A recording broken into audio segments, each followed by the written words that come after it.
Treyer describes how social media has provided activists with the ability to participate in both front stage and backstage activism.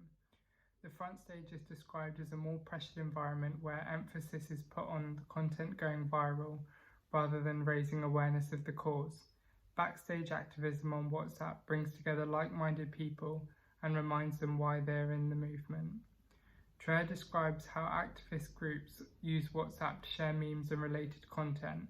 This provides a useful tool for organizations of social movements that both energizes its members and brings them together with a common goal instead of trying to persuade outsiders of the importance of the cause.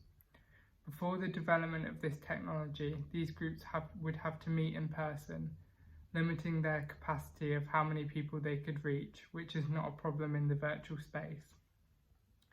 Members can connect anywhere and anytime, reducing their limitations of communication and strengthening their power to affect change.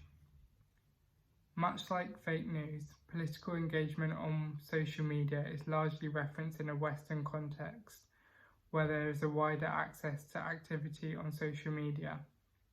Bronze et al. Displays how the role of social media in the Arab Spring was generalized to be more influential than in reality.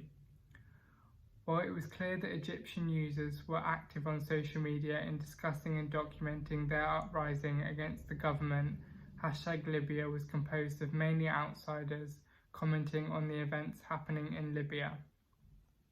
Less of the population in Libya have access to social media, meaning that other more traditional methods of communication were more influential in contributing to the protests and uprisings, such as face-to-face mobilization and phone calls.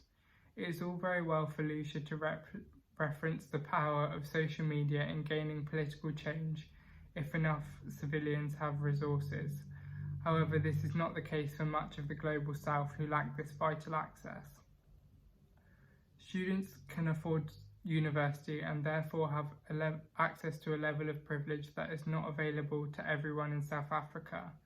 For social media to be truly powerful, technological affordances must trickle down to the poorest in society.